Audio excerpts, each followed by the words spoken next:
Donc, une fois de plus, bonjour et merci d'être des nôtres pour ce webinaire. Je m'appelle Jocelyne Zafak, épidémiologiste principale à l'Agence de santé publique du Canada et je serai l'animatrice du webinaire d'aujourd'hui. Je vous souhaite la bienvenue à ce webinaire de l'Agence de santé publique du Canada et de Thrombose Canada. Le webinaire portera sur le diagnostic, le traitement et la déclaration de la thrombocytopénie thrombotique immunitaire induite par le vaccin qui sera abrégé TTIV au cours de la présentation. Donc, aujourd'hui, nous tenons à remercier le Centre de collaboration nationale des maladies infectieuses, le CCNMI, de nous avoir aidés à organiser le webinaire d'aujourd'hui. Avant de poursuivre, j'aimerais mentionner quelques points d'ordre technique. Donc, le CCNMI offre ce webinaire par l'intermédiaire de Zoom. Vous trouverez le lien vers le webinaire dans le courriel que vous avez reçu de la part d'Eventbrite. Donc, si au cours du webinaire, vous avez des problèmes techniques avec Zoom, envoyez un courriel à l'adresse nccid@umanitoba.ca qui apparaît sur la diapositive et le CCNI fera de son mieux pour vous aider. Donc, l'événement d'aujourd'hui se déroule en direct et est enregistré. L'enregistrement et les diapositives de la présentation seront disponibles sur le site web du CCNMI après le webinaire. Donc maintenant, pour le webinaire d'aujourd'hui, nous sommes vraiment chanceux au Canada car plusieurs experts canadiens de renommée mondiale ont collaboré à un stade précoce dans l'identification de ce syndrome ainsi que dans la mise en place d'un protocole pour son diagnostic et sa prise en charge. Donc maintenant, j'aimerais présenter notre conférencier d'aujourd'hui, le docteur Marc Carrier, qui est médecin hématologue et thrombologue à Ottawa, en Ontario. Le docteur Marc Carrier est chef de la division d'hématologie de l'hôpital d'Ottawa. Il est également professeur à la faculté de médecine de l'Université d'Ottawa et scientifique principal du programme d'épidémiologie clinique de l'Institut de recherche de l'hôpital d'Ottawa. Il est titulaire d'une chaire de recherche de niveau 1 en thromboembolie veineuse et cancer de la faculté de médecine de l'Université d'Ottawa. Bienvenue, docteur Carrier, vous avez la parole. Merci beaucoup, Dr. Zafak. C'est un grand plaisir aujourd'hui d'être ici avec vous pour discuter d'un sujet qui est très chaud, qui peut être un peu controversé, la thrombocytopénie immunitaire thrombotique induite par le vaccin AstraZeneca ou Covishield. Avant de débuter, c'est toujours important de se rafraîchir sur les potentiels conflits d'intérêts. Je n'ai aucun conflit d'intérêts financier ou intellectuel qui sont pertinents à la présentation aujourd'hui.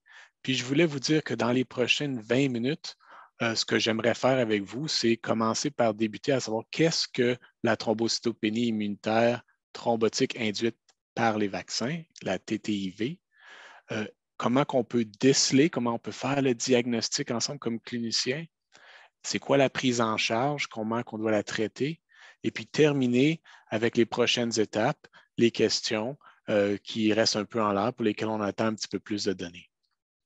Aujourd'hui, la présentation va durer environ 20 minutes et puis je vais utiliser les diapositives qui ont été faites par Dr. Mete Kapai de l'Université McMaster à Hamilton.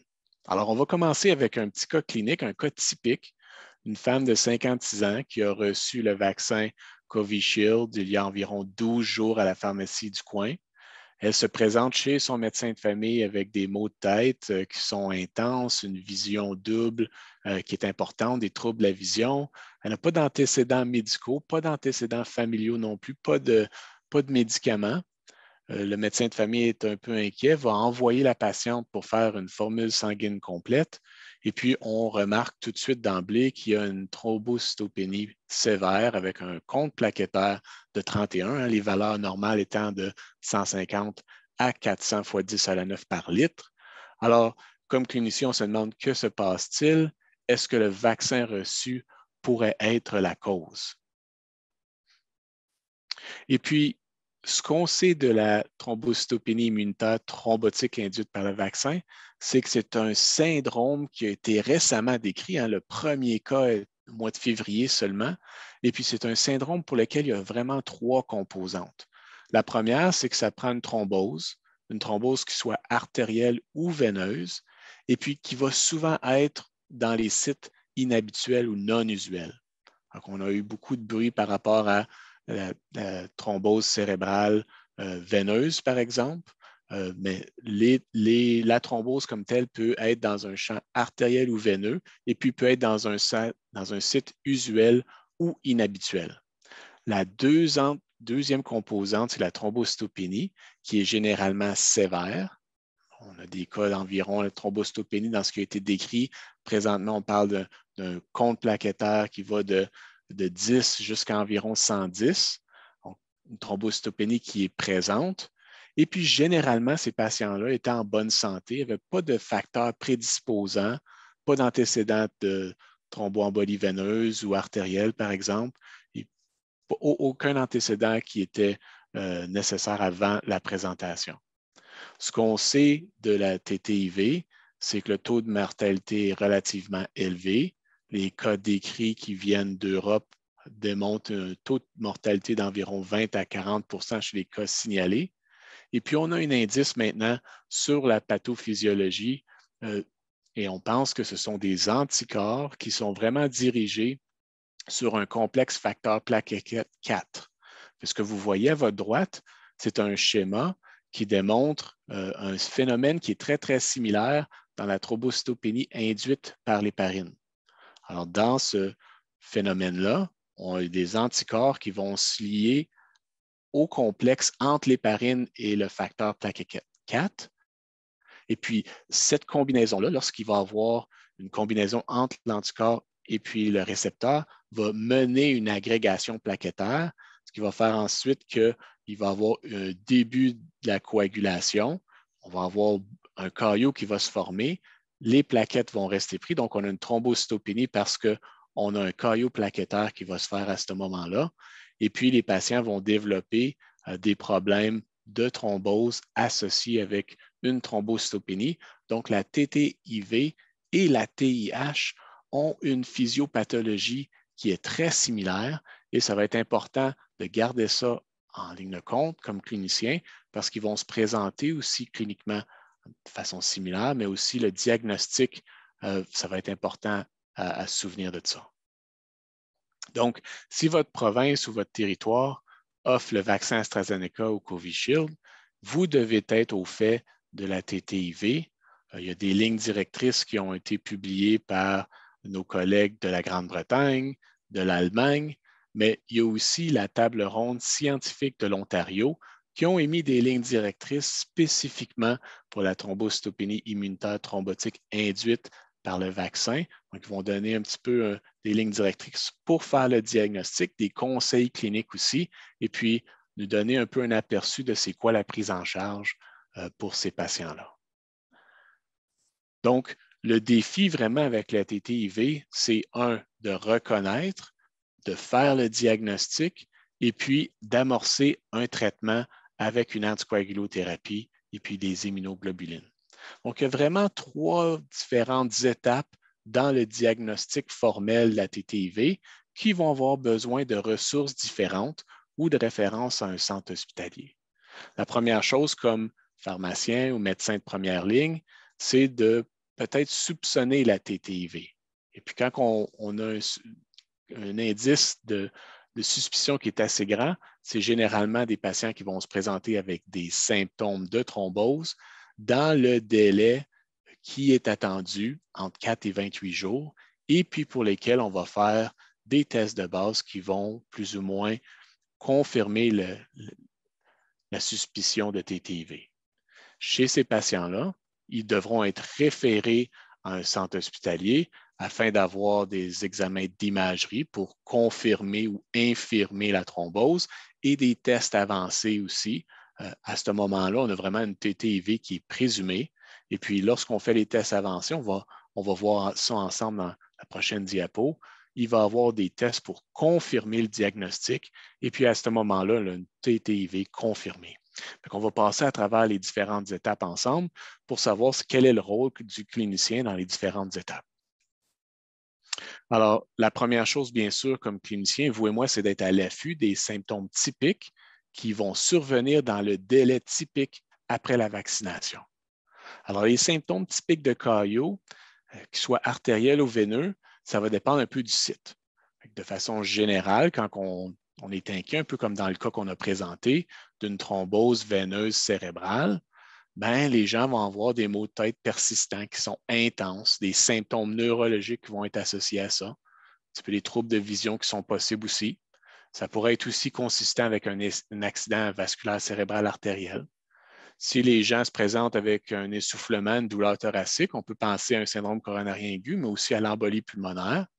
Une douleur abdominale qui est très intense et persistante pourrait évoquer une thrombose splanchnique dans les veines de l'abdomen. Et puis, bien sûr, on pourrait avoir des signes et symptômes qui seraient typiques pour une thrombose veineuse profonde ou une ischémie aiguë des membres inférieurs, par exemple.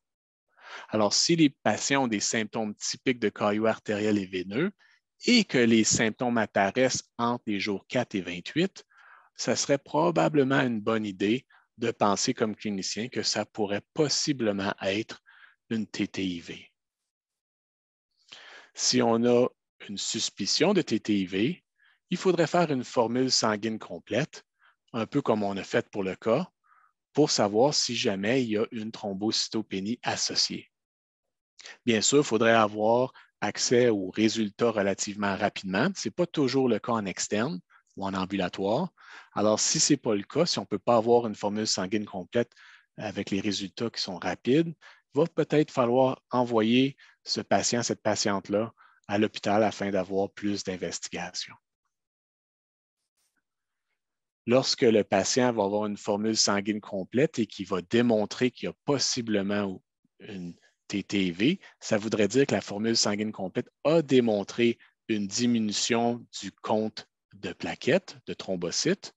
À ce moment-là, le patient doit être référé à un centre hospitalier parce qu'il y a possiblement une TTIV présumée. À ce moment-là, il faut faire d'autres tests diagnostiques. Le premier test, c'est vraiment les dédimères.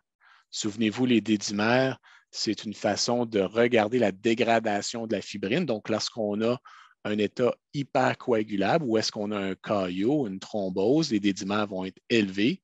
Typiquement, dans la TTIV, les dédimères sont très, très élevés. Et puis, ça va être important aussi de faire un frottis sanguin juste pour s'assurer qu'il n'y a pas d'autre cause pour la thrombocytopénie. Okay? S'assurer qu'il n'y a pas de schistocytes ou de fragmentation des globules rouges qui pourrait mener à un autre diagnostic.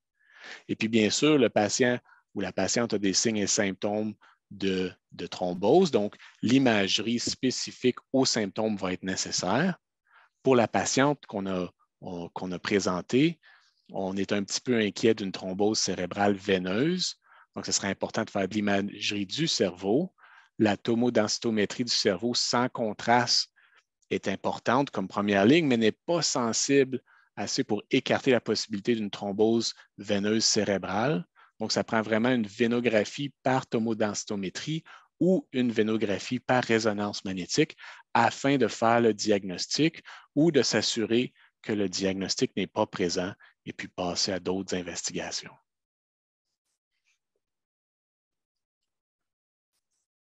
Une fois qu'on a la TTIV présumée, on doit demander l'aide de l'hématologie ou de la thrombose parce qu'il faut faire des tests qui sont spécifiques pour la thrombocytopénie induite par l'héparine. Vous vous souvenez, quand on a parlé de la pathophysiologie, on a dit que les anticorps étaient très, très similaires aux anticorps de ce qu'on voit pour la TIH parce qu'ils se lient au facteur 4 des plaquettaires. Donc, ça va être important à ce moment-là d'envoyer des tests pour la TIH, mais d'utiliser un essai immunoenzymatique. Les tests rapides de dépistage sont insensibles et pourraient être faussement négatifs. Donc, c'est vraiment important d'avoir un test ELISA avant de confirmer le diagnostic. Généralement, ou dans la grande majorité des cas, la densitométrie optique du test ELISA est très élevée pour la grande majorité des patients qui ont la TTIV. Afin de confirmer le diagnostic, il faut faire des tests d'agrégation plaquettaire. On va y revenir à la toute fin. Ou est-ce que vraiment on essaie de voir est-ce que les anticorps qui sont présents chez le patient vont faire une agrégation et une relâche de sérotonine ou de d'autres choses qui pourraient faire une agrégation plaquettaire. Des fois, ces tests-là sont faits dans les différents centres hospitaliers, mais ça se pourrait aussi qu'ils ne sont pas disponibles et il va falloir les envoyer au niveau du laboratoire de plaquettes de l'Université McMaster. Donc, c'est vraiment important si vous prenez en charge une TTIV et que vous voulez confirmer le diagnostic, d'avoir une discussion avec le médecin du labo pour s'assurer que, bien sûr, on a un test ELISA et non un test rapide qui pourrait être insensible et savoir si les tests pour confirmer avec l'agrégation plaquettaire sont disponibles ou s'il va falloir les envoyer. Et puis, c'est important d'avoir cette discussion-là parce que lorsqu'on veut faire un diagnostic, ça va être important de prendre un échantillon de sang avant que le patient ait reçu une anticoagulothérapie, on va y revenir, ou des immunoglobulines, parce que ça pourrait faussement changer les résultats et puis ça pourrait faire en sorte que la prise en charge est un petit peu plus difficile. Le Laboratoire national d'immunologie plaquettaire de l'Université McMaster est toujours disponible pour avoir des discussions et puis pour recevoir vos échantillons afin de confirmer le diagnostic de la TTIV. La prochaine étape, c'est quoi la prise en charge de ces patients-là? On a déjà dit, bien, ça prend une consultation avec l'hématologie ou le service de thrombose. Il faut envoyer un test d'ELISA pour la TIH, mais c'est important aussi de s'assurer que le patient ne reçoit pas d'héparine parce qu'on sait que c'est les mêmes anticorps. Donc, peut-être que donner de l'héparine, ce n'est pas encore confirmé, on n'est pas tout à fait ça, mais donner de l'héparine pourrait mettre de l'huile sur le feu. La même chose avec une transfusion plaquettaire. Donc, on ne donne pas d'héparine, que ce soit de l'héparine non fractionnée ou de l'héparine à bas poids moléculaire. On ne fait pas de transfusion plaquettaire, mais on débute un traitement anticoagulant de première intention parce que c'est un syndrome très, très hypercoagulable. Donc, on utilise une alternative à l'héparine, qui va être un inhibiteur direct des anti-10A. Ça pourrait être le rivaroxaban, par exemple, ou la pixaban. Et puis, si le patient est instable ou s'il y a des contre-indications à utiliser des inhibiteurs anti-10A par voie orale, sa fonction rénale est altérée, par exemple, bien, on doit envisager l'administration d'un anticoagulant par voie parentérale. Ça pourrait être, par exemple, la danaparoïde ou l'argatroban. Ça va être important aussi de considérer donner des immunoglobulines à une dose de 1 gramme par kilo une fois par jour pour 2 jours, parce qu'on a vu lorsqu'on a fait les essais que l'immunoglobuline va se lier au récepteur et va inhiber son action sur l'agrégation plaquettaire. Donc, donner les immunoglobulines pour avoir peut-être 2 rôles. Un, essayer d'aider à augmenter ou éviter d'avoir trop de thrombocytopénie, augmenter le compte plaquettaire, mais aussi essayer d'inhiber l'agrégation plaquettaire comme telle.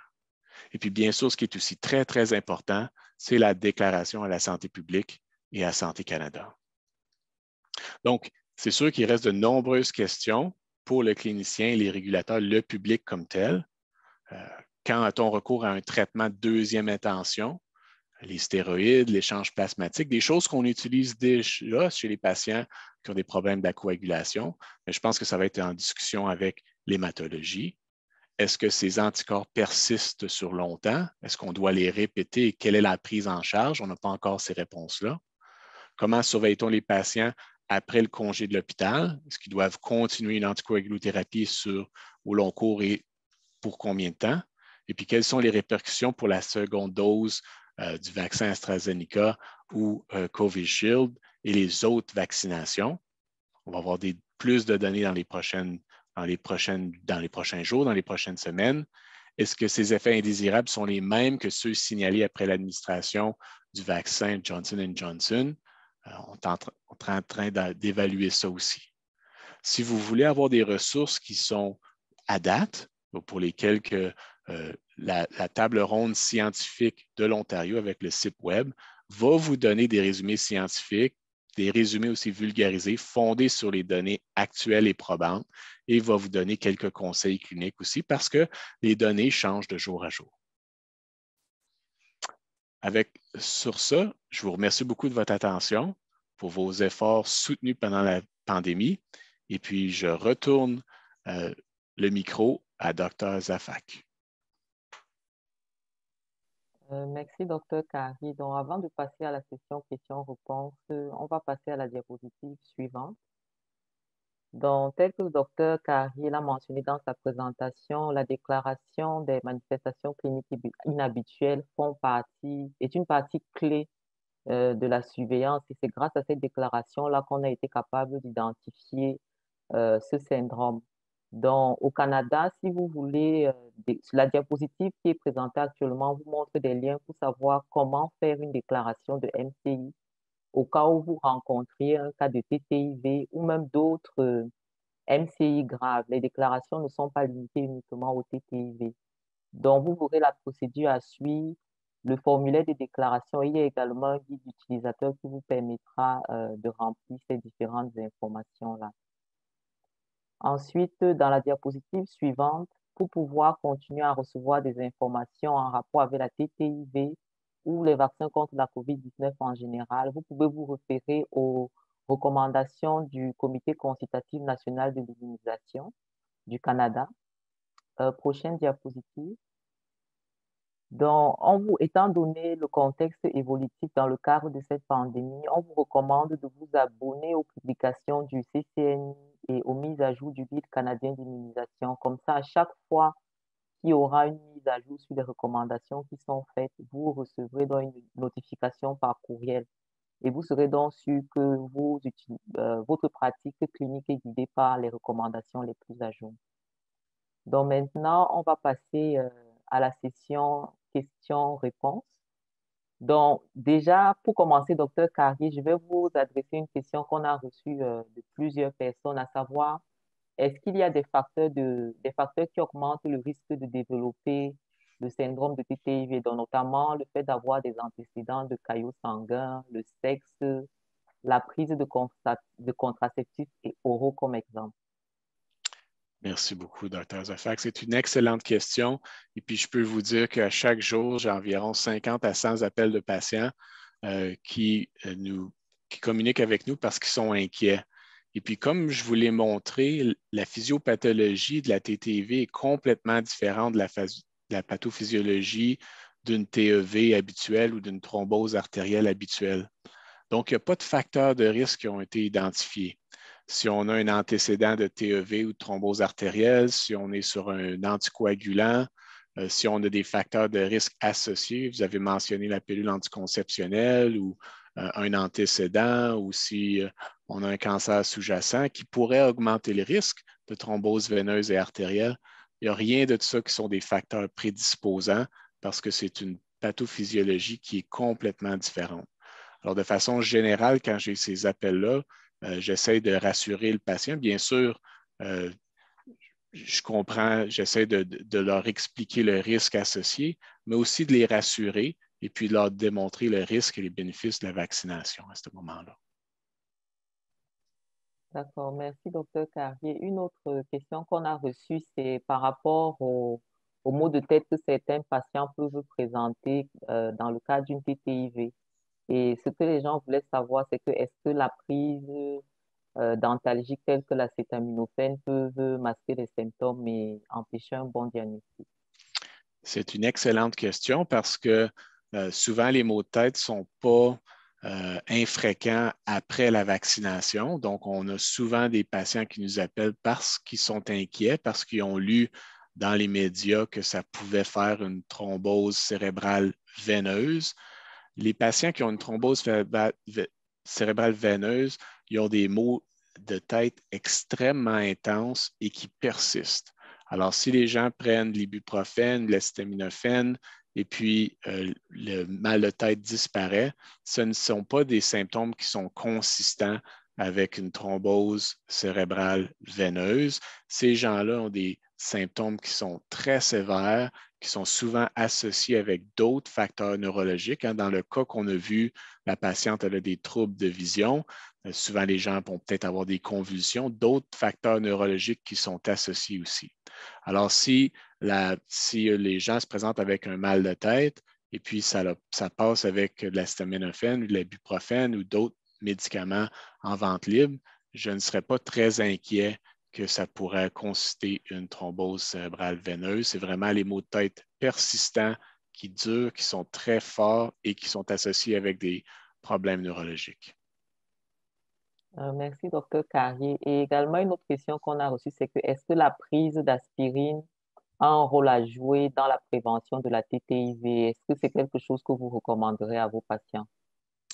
C'est une autre excellente question. Je l'ai à tous les jours. Les gens me demandent, ben, est-ce que si jamais on décide de prendre le vaccin, est-ce que prendre l'aspirine va aider, prévenir le risque de thrombose artérielle et veineuse? Hein? Ça fait peut-être un peu de sens. Mais encore une fois, il faut retourner à la pathophysiologie, se souvenir que c'est une pathophysiologie qui est très différente, qui est vraiment une pathophysiologie immunitaire. On se souvient que des antécédents de TEV ou l'anticoagulation ne va pas être un facteur de risque. Donc, la prise d'aspirine ou d'un anticoagulant à la suite du vaccin ne va pas prévenir ou réduire le risque de TTIV. Et puis, comme dans n'importe quoi, lorsqu'on fait une intervention ou on prend un médicament, il y a toujours des effets secondaires associés. Et puis, il faut s'assurer qu'il y a des bénéfices, puis s'assurer qu'on n'a pas d'effets secondaires. Donc, je ne recommande pas la prise d'aspirine après les vaccins, simplement parce qu'il n'y a pas de bénéfices associés et pour avoir des effets secondaires, hein, pour avoir des problèmes d'hémorragie ou de segment, par exemple, associés à ça. Merci, docteur Carrier. Dans une question qu'on a reçue, après un épisode de TTIV, le patient pourra-t-il poursuivre sa vaccination? Si oui, quel vaccin utiliser? Je vais commencer ici et puis le docteur Marc Carrier pourra poursuivre s'il y a des informations complémentaires. Donc actuellement, la vaccination avec le vaccin AstraZeneca ou Covishield est contre-indiquée chez les patients qui ont eu un épisode de TTIV après une dose précédente. Maintenant, pour le moment, le CCNI n'a pas encore fait de recommandations par rapport à la prise d'autres vaccins chez ces patients-là. Donc, on attend d'avoir des évidences supplémentaires. Et vu que l'administration de ces vaccins au Canada a commencé il y a quelques semaines, on dispose encore d'un petit délai avant que ces patients soient éligibles à recevoir leur deuxième dose.